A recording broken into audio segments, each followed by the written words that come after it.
Elle a été licenciée pour avoir amené son fils au travail jusqu'à ce que son nouveau patron entre et dise « J'étais cet enfant ».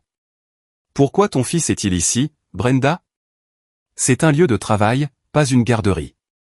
La voix de Laetitia claqua dans la salle de conférence, attirant tous les regards vers la jeune femme au bout de la table. Elle se tenait droite dans son tailleur marine impeccable, les bras croisés, le regard inflexible.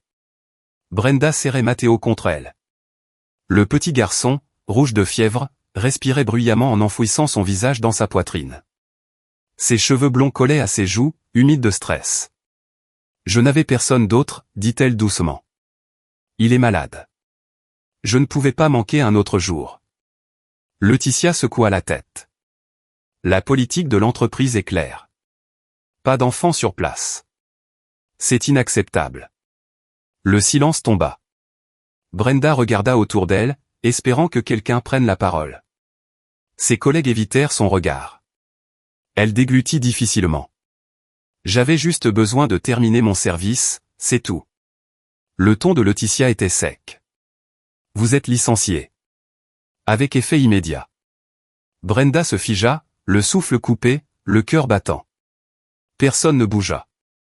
Personne ne dit un mot, juste le froissement des papiers et le bourdonnement discret des lumières au plafond. Laetitia se détourna, sa parfaite. Brenda serra Matteo plus fort, son corps brûlant contre le sien. Lentement, elle se tourna et sortit, les jambes tremblantes. Le couloir était vide. Elle poussa les portes vitrées et entra dans un après-midi gris et pluvieux. La pluie tambourinait doucement sur le pavé. Brenda enleva sa veste, l'enroulant étroitement autour de Matteo.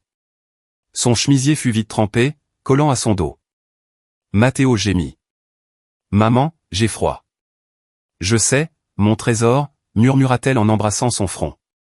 Ils descendirent les marches, passant devant des gens pressés avec des parapluies, aucun ne s'arrêtant, aucun ne regardant. Le monde continuait. Elle se sentait invisible. Chaque pas était plus lourd que le précédent. Son travail était fini. Son enfant était malade. Les factures s'accumulaient. Son téléphone était éteint. Elle n'avait ni voiture ni personne à appeler, mais elle continuait à marcher. Au coin de la rue, elle s'arrêta. La respiration de Matteo était superficielle, sifflante. Brenda le serra plus fort, pressant sa joue contre son front. « Ça va aller, » murmura-t-elle. Maman n'abandonne pas, la pluie tombait plus fort. Brenda le protégea du mieux qu'elle put, glissant sa tête sous son menton. Il toussa encore, sa petite main agrippant son collier. Elle passa devant un café aux lumières vives. La chaleur rayonnait des fenêtres. Les gens à l'intérieur riaient, au sec et en sécurité. Brenda hésita, puis se détourna avant que quiconque ne la voie. Elle continua. Dans sa tête, un mantra se forma. « Je n'abandonnerai pas. Je n'abandonnerai pas. » Elle traversa la rue, l'eau éclaboussant ses chaussures, et se réfugia sous l'auvent d'un magasin pour un instant de répit. Matteo remua légèrement, marmonnant dans son sommeil. Brenda baissa les yeux sur lui et écarta les boucles mouillées de son front.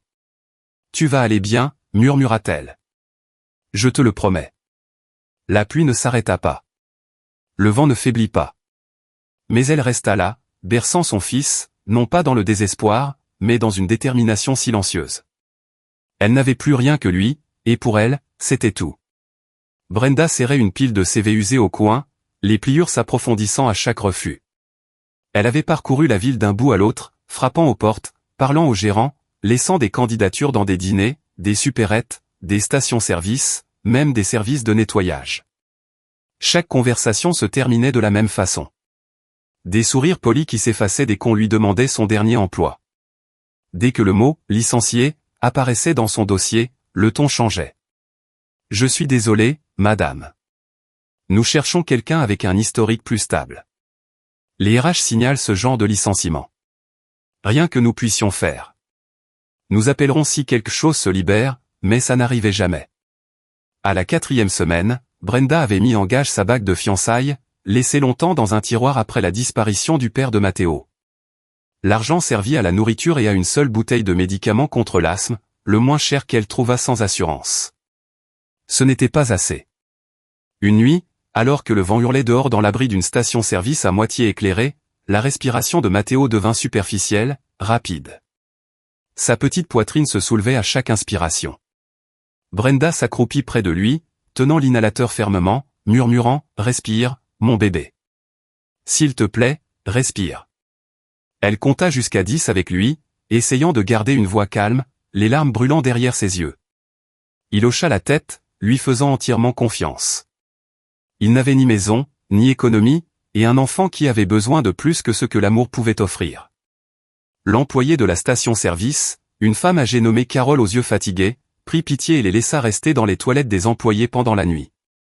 Ce n'était pas grand-chose, juste un banc, une couverture que Carole avait sortie de sa voiture, et une lumière fluorescente vacillante, mais c'était sec et assez chaud pour garder Matteo en sécurité.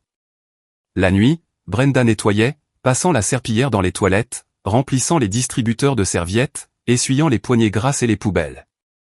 Elle travaillait en silence, les mains à vif, les genoux douloureux. L'odeur d'ammoniac et d'eau de javel emplissait ses poumons, mais ça la tenait éveillée. Chaque dollar gagné était compté 3 fois avant d'être dépensé. Un soir, elle revint dans les toilettes après son service. Matteo était roulé en boule sous la fine couverture, sa respiration enfin régulière. Son visage était paisible dans le sommeil, ses joues légèrement roses de fièvre. Brenda s'assit près de lui, lissant ses cheveux. Elle se pencha et embrassa doucement son front, murmurant dans l'obscurité, « Tu as été si courageux aujourd'hui, mon trésor. Maman est fière de toi. » Il remua légèrement, marmonnant, « Je t'aime, maman. » Sa gorge se serra. Elle regarda l'horloge au mur. Il était presque 3 heures du matin. Son service recommencerait dans moins d'1 heure. Elle sentait à peine ses jambes, et ses bras tremblaient d'épuisement. Brenda remonta la couverture autour de lui et glissa l'inhalateur près de sa poitrine. Puis elle murmura, « Dors bien, mon petit lion. Je reviens tout de suite. » Elle se leva doucement, fermant la porte derrière elle. Le couloir était vide. Les lumières fluorescentes au-dessus bourdonnaient faiblement tandis qu'elle prenait la serpillière et le seau. Son corps lui faisait mal, ses yeux brûlaient, mais sa résolution restait intacte. Elle nettoierait tous les sols de la ville si cela signifiait que Matteo pouvait respirer. Si cela signifiait qu'il sourirait à nouveau sans sifflement dans la poitrine. Elle se le murmurait comme une prière silencieuse. « Je reviendrai. Je reviens toujours. » Brenda s'était habituée aux légers coups sur sa porte chaque matin. 3 petits coups, une pause, puis une voix douce en espagnol. « Mia, je t'ai apporté quelque chose. » C'était Madame Maria, sa voisine du couloir. La femme âgée avait traversé ses propres tempêtes, élevant 4 enfants seuls, survivant au licenciement, rassemblant la dignité par pure volonté. Brenda l'avait aidé à porter ses courses un jour. Depuis, Maria veillait sur elle comme un ange gardien en pantoufles usées et foulard parfumé à la lavande. Ce matin-là, Maria lui tendit un flyer plié. « Soluques Rivera », disait-il en grosses lettres en haut. Embauche pour le personnel de nettoyage de l'après-midi, aucun diplôme requis. Brenda le fixa comme s'il pouvait disparaître. « C'est une entreprise de nettoyage », expliqua Maria. « Il s'occupe surtout de bâtiments de bureaux. Ce n'est pas glamour, mais c'est stable. » Elle regarda Matteo, assis près d'elle à dessiner des super-héros sur des bouts de carton, et ils sont gérés par les nôtres. Peut-être qu'ils comprendront. Brenda serra le flyer. « Merci. J'y vais tout de suite. » Le lendemain, elle et Matteo prirent 2 bus à travers la ville. Matteo s'accrochait à sa main, ses petites jambes fatiguées avant même d'arriver. Le bâtiment abritant Solu Rivera était simple, en briques grises avec un hall modeste qui sentait légèrement le citron et la cire. Brenda signa au bureau d'accueil et reçut un court formulaire. Elle s'assit sur une chaise en plastique, équilibrant le formulaire sur son genou, essayant de ne pas trembler en remplissant son nom, son emploi précédent, et la question qu'elle redoutait. « Avez-vous déjà été licencié d'un emploi ?» Son stylo plana un instant au-dessus de la case. Elle cocha oui. Matteo toussa à côté d'elle, un son profond et craquant qui surprit une réceptionniste. Brenda posa une main sur son dos et murmura, « Chut, ça va, mon bébé. » Il s'appuya contre son épaule, respirant lourdement. L'inhalateur était presque vide. À ce moment, un homme traversa le hall, plongé dans ses pensées, tenant un trousseau de clés et un téléphone. Il portait un jean sombre, une chemise blanche aux manches retroussées, et un air de ne pas avoir beaucoup dormi. Ses cheveux grisonnaient aux tempes, et ses yeux, sombres et observateurs, s'arrêtèrent sur Matteo. Il ralentit. Brenda remarqua qu'il les regardait. Un instant, leurs regards se croisèrent. Son regard passa à Matteo, puis revint à elle. Il y avait quelque chose dans son expression, pas de la pitié, pas du jugement, mais un éclair de mémoire, de reconnaissance. Puis, aussi vite, il hocha poliment la tête et passa. Brenda termina le formulaire avec des doigts tremblants et le rendit. Elle ne s'attendait pas à avoir de nouvelles, mais l'après-midi suivant, son téléphone vibra. Mademoiselle Lopez, ici Elena de Soligny-Rivera. Nous voulons vous offrir un poste à temps partiel de concierge pour le quart de l'après-midi. Vous commencez demain. La bouche de Brenda s'ouvrit. Attendez, vraiment? Oui. Et nous comprenons que vous deviez peut-être amener votre enfant. Il y a une salle de pause disponible tant qu'il reste en sécurité et hors des zones de travail. Brenda pouvait à peine parler. Merci. Merci infiniment. Elle raccrocha et attira Matteo sur ses genoux. On l'a eu, mon bébé. Maman travaille à nouveau.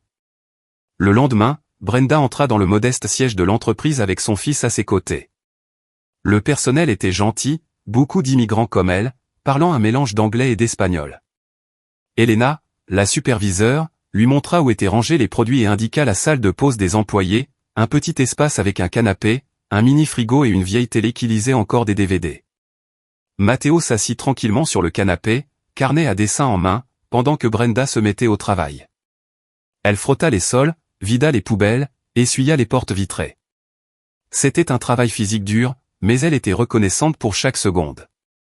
À un moment de son service, Brenda jeta un œil à travers la fenêtre vitrée dans le couloir et vit l'homme du hall à nouveau, Bruce Rivera. Il s'arrêta brièvement en la voyant travailler, puis hocha légèrement la tête, un signe de reconnaissance plutôt que de supériorité. Elle hocha la tête en retour, incertaine de qui il était vraiment. Mais à cet instant, elle sentit quelque chose changer. Une porte s'était ouverte, et cette fois, elle la franchissait. Chaque après-midi, Brenda enfilait ses gants et se mettait au travail. Elle frotta les éviers des toilettes jusqu'à ce qu'ils brillent.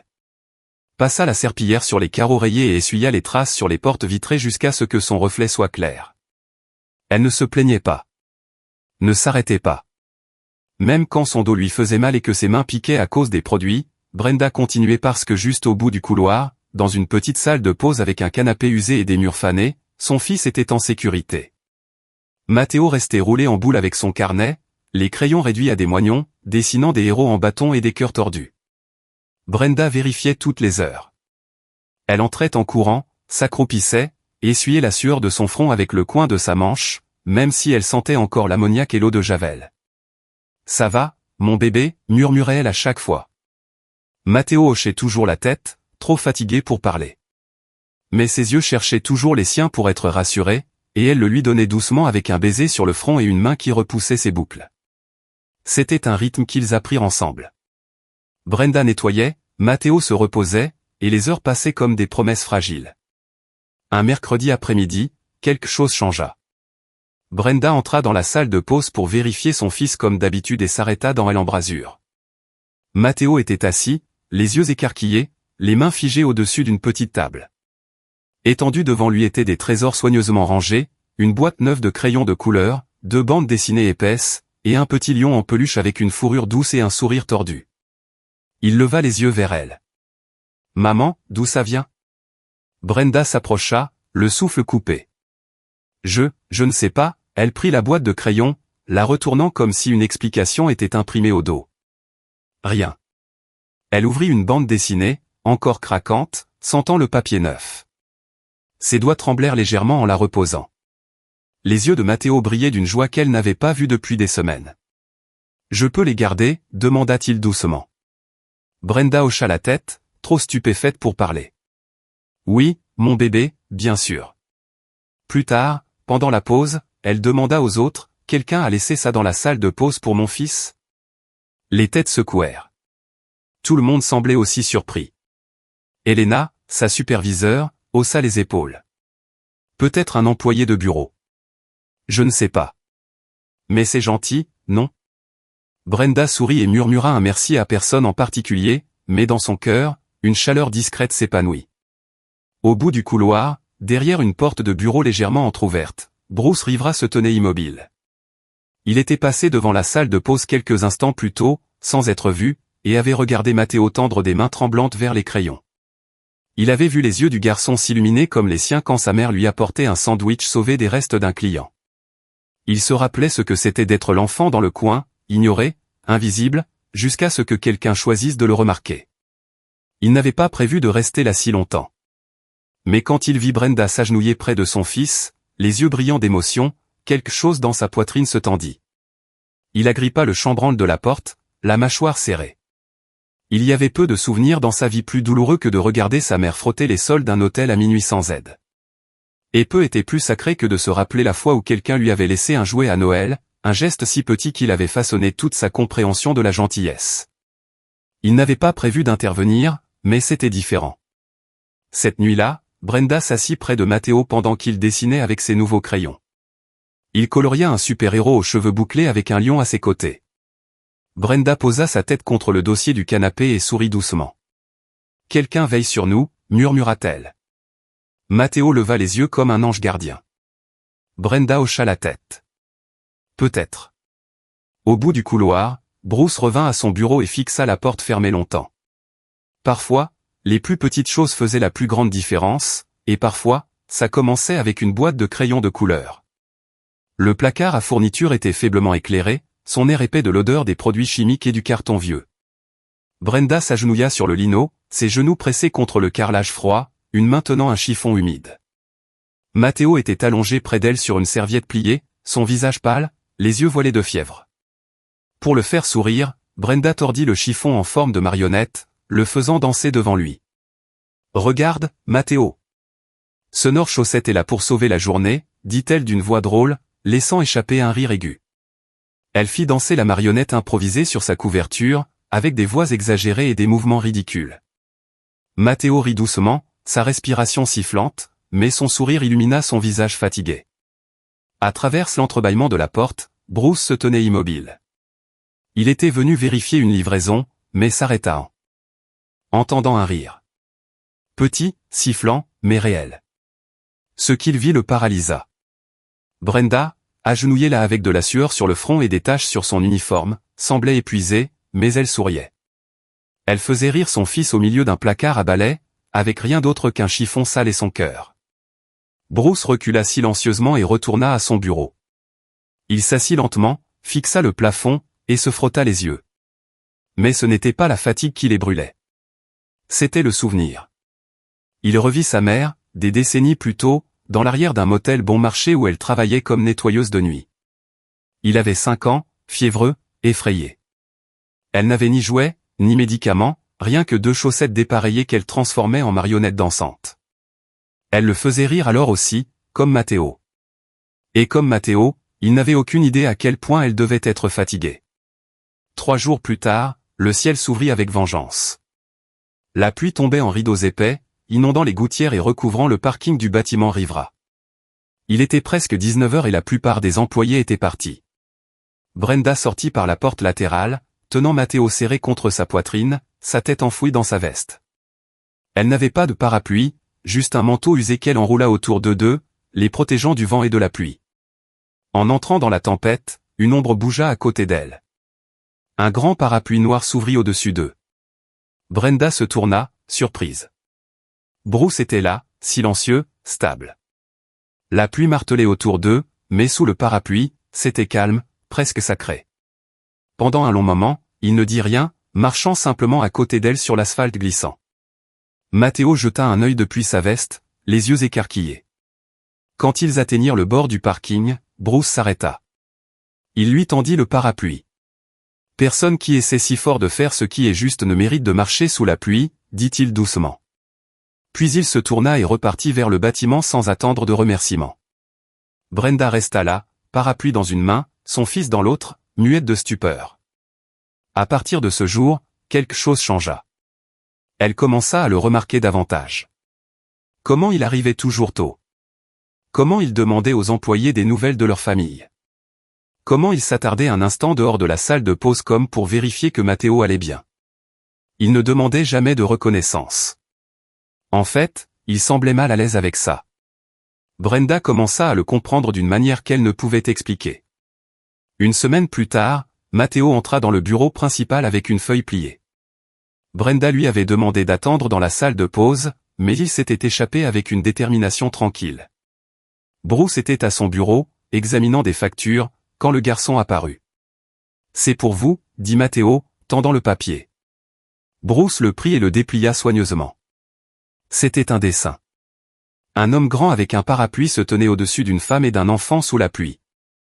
Un sourire s'étirait sur le visage de l'enfant. Au-dessus, Matteo avait écrit en lettres majuscules « Merci, Monsieur Bruce. Vous êtes comme un super-héros discret. » La gorge de Bruce se serra. Il regarda le garçon qui haussa simplement les épaules et dit « Maman dit que les gens comme vous sauvent la journée sans faire de bruit. » Il tendit la main et ébouriffa doucement les cheveux de Matteo. « Je le garderai en sécurité, » dit Bruce, la voix rauque. Et il le fit. Il le scotcha à l'intérieur de son armoire de bureau. Cette nuit-là, il plaça un inhalateur étiqueté dans le casier de Brenda. Il y avait une note pour les respirations qui comptent le plus. Il appela aussi Elena, la superviseure, et arrangea pour couvrir le coût des déjeuners de Brenda et Matteo pour le reste du mois, anonymement. Bien sûr, il n'essayait pas d'être un héros. Il essayait juste de rendre une gesture. Il essayait juste de rendre une gentillesse qu'on lui avait faite il y a longtemps par une femme qui n'avait rien mais ne le laissait jamais le sentir, tout comme Brenda. C'était un mardi après-midi tranquille quand Bruce entra dans la salle de pause avec un petit sac en papier. « J'ai pensé que Matteo aimerait ça », dit-il en posant doucement le sac sur la table. Brenda leva les yeux de l'endroit où elle essuyait le comptoir. « Encore des cookies ?» demanda-t-elle avec un sourire joueur. Bruce haussa les épaules. Il aime ceux avec des pépites de chocolat et du caramel. J'ai pensé essayer de bien faire cette fois. Matteo jeta un œil dans le sac et s'illumina. Maman, ils sont encore chauds.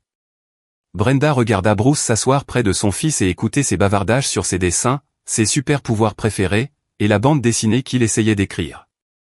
Bruce sourit, hocha la tête, rit même quand Matteo dit qu'il voulait être un super nettoyeur comme sa maman. Quand Matteo courut dans le coin pour dessiner, Brenda se surprit à observer Bruce plus attentivement. « J'ai toujours voulu savoir, » dit-elle doucement. « Pourquoi vous souciez-vous autant de nous ?» Bruce la regarda, l'amusement dans ses yeux s'estompant légèrement, son sourire s'amincissant. Il resta silencieux un moment avant de répondre. « Parce que j'étais Matteo, » dit-il. « Et ma mère, elle était une Brenda. Forte, têtue, fatiguée tout le temps, mais elle n'abandonnait jamais. » Brenda cligna des yeux, surprise par l'honnêteté, le poids derrière ses mots. Il continua, les yeux distants. Elle me cachait dans les placards d'hôtel pendant qu'elle nettoyait les quarts de nuit. Je me souviens dormir sur des serviettes, entendre ses berceuses pendant qu'elle frottait les sols. Brenda ne parla pas. Pour la première fois, elle vit Bruce non pas seulement comme l'homme qui les aidait discrètement, mais comme quelqu'un façonné par la même douleur, quelqu'un qui avait appris l'empathie par la survie. À cet instant, l'air entre eux changea. Les frontières s'estompèrent. Quelques jours plus tard, l'entreprise organisa sa célébration annuelle. Des chaises pliantes bordaient le sol de l'entrepôt. Une petite scène à l'avant décorée de ballons bleus et blancs rivera. Les employés se rassemblèrent, riant, mangeant du gâteau, discutant en anglais et en espagnol. Brenda se tenait au fond dans son uniforme le plus propre, Matteo à ses côtés dans une chemise un peu trop grande que Marie avait repassée pour l'occasion. Quand Bruce monta sur scène, la salle se tut. « Merci à tous d'être là », commença-t-il. Solution Ria a été construite par des gens qui comprennent la lutte, qui savent ce que signifie travailler dur avec peu et rêver malgré tout. Il regarda la foule. Son regard s'arrêta sur Brenda. « Je veux vous raconter une histoire, » dit-il. « Quand j'étais enfant, ma mère était concierge. Elle travaillait la nuit à frotter les sols en silence, me cachant dans des placards parce que nous n'avions pas les moyens de payer une garderie. Elle ne se plaignait jamais, ne demandait jamais d'aide, et personne ne lui en offrait. La salle était immobile, l'air chargé d'émotion. Il y a quelques semaines, j'ai vu une jeune mère faire la même chose, continua Bruce. Fatiguée, surmenée, et aimant son fils de chaque souffle qui lui restait. Je l'ai vu, et je me suis souvenu, il s'arrêta, déglutissant difficilement. Je suis fier de travailler aux côtés de quelqu'un comme Brenda Lopez. Sa force, sa grâce, son engagement. Elle est tout ce que cette entreprise représente. Il y eut un battement de silence stupéfait avant que les applaudissements éclatent. Fort, durable. Et donc, ajouta Bruce, haussant légèrement la voix. C'est mon honneur de promouvoir officiellement Brenda au poste de superviseur concierge, avec effet immédiat. La bouche de Brenda s'ouvrit légèrement, son souffle coupé. Et il dit, se tournant vers Matteo, Salunia Rivero offrira une bourse complète pour l'éducation de Matteo Lopez jusqu'au lycée et à l'université s'il le souhaite, parce qu'aucun enfant ne devrait porter le poids de la lutte de ses parents seuls. La foule se leva, applaudissant, certains essuyant des larmes. Les jambes de Brenda menaçaient de céder. Elle sentit la main de Matteo glisser dans la sienne. Elle ne pleurait pas pour la promotion ou la bourse ou même la reconnaissance. Elle pleurait parce que pour la première fois depuis très, très longtemps, elle ne se sentait pas seule. Bruce descendit de la scène et marcha droit vers elle. Il ne dit rien, la regarda simplement, les yeux doux, une question silencieuse dans son expression. Elle hocha la tête, incapable de parler, et il sourit. Parce que parfois, les mots les plus forts sont ceux qu'on ne dit pas. Et parfois, les victoires les plus puissantes ne viennent pas de l'ascension, mais de tenir quelqu'un d'autre stable jusqu'à ce qu'il puisse se tenir debout seul. Brenda ajusta le col de sa chemise blanche impeccable, vérifiant le badge épinglé juste au-dessus de son cœur. Il disait Brenda Lopez, superviseur. La première fois qu'elle le vit, elle faillit pleurer. Maintenant, elle le portait avec une fierté discrète. Ses matins commençaient plus tôt, sa voix plus ferme quand elle saluait les équipes de nettoyage, ses pas plus assurés dans les couloirs. Elle travaillait encore dur, peut-être plus, mais il y avait une différence. Elle se sentait vue. Entendue, et elle tenait la tête un peu plus haute. La vie de Matteo changea aussi. Sa nouvelle école avait une vraie bibliothèque, avec des poufs et des étagères pleines de livres de super-héros. Les professeurs connaissaient son nom dès le deuxième jour. Ils le saluaient à la porte, demandaient des nouvelles de ses dessins, encourageaient ses histoires. Il commença à sourire plus, à rire plus fort, à respirer plus facilement. Certains jours, Brenda trouvait Bruce dans la salle de pause après ses réunions, assis en face de Matteo à la petite table, un échiquier entre eux. Bruce n'était pas très doué, et il le savait. Mais Matteo riait toujours quand il le surprenait à faire un mouvement maladroit. D'autres fois, Bruce apportait une nouvelle bande dessinée, prétendant qu'elle traînait dans son bureau. Matteo sautait dans ses bras avec une joie sans filtre. Brenda regardait depuis le couloir, les bras croisés sur la poitrine, souriant malgré elle. Elle et Bruce ne parlaient jamais de ce qui se passait entre eux, mais l'air était différent. Quand ils se croisaient dans le couloir, ses yeux s'attardaient un peu plus. Quand il demandait comment était sa journée, la question portait du poids. Et quand elle répondait, il écoutait vraiment. Ils avançaient par petits pas silencieux. Deux personnes, sans se précipiter vers quelque chose de nouveau, mais guérissant tranquillement de quelque chose d'ancien. Un jeudi soir, la pluie arriva vite et fort. Le tonnerre résonna contre les murs du bâtiment tandis que la foudre illuminait le ciel. Brenda resta tard, rattrapant des rapports et aidant un nouveau membre d'équipe à s'orienter. Quand elle pointa, les couloirs étaient sombres et silencieux. Elle marcha vers la sortie, Matteo attendant déjà avec Elena dans la salle de pause. Mais quelque chose attira son regard juste devant le bureau de Bruce. Sur le sol était plié un imperméable neuf, bleu foncé avec une capuche.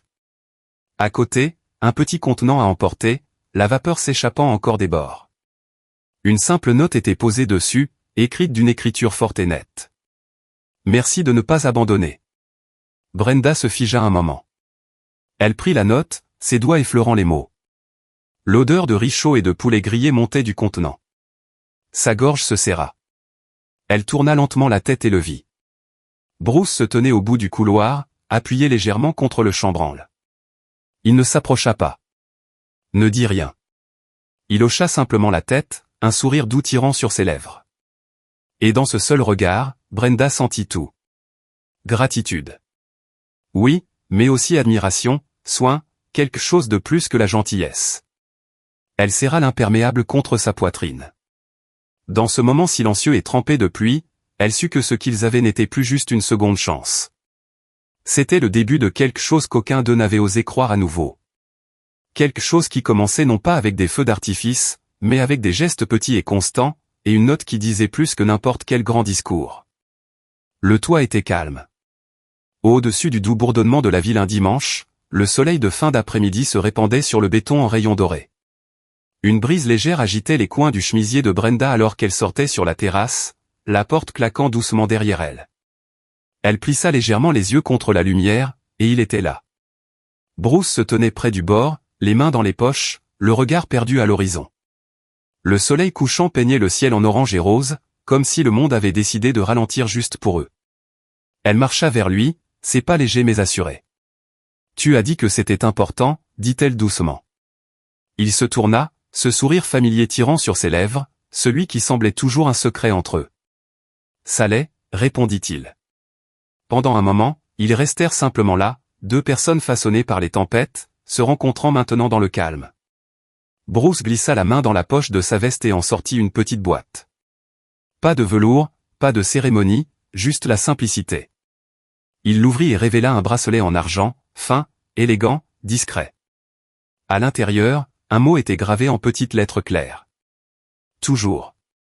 Je ne fais pas de demande, dit-il doucement, les yeux rivés aux siens. Je n'ai pas de discours ni de plan ni rien de sophistiqué à offrir. Il s'approcha. Je veux juste dire ceci. Il tendit le bracelet, sa voix calme mais inébranlable. Je ne peux pas promettre l'éternité.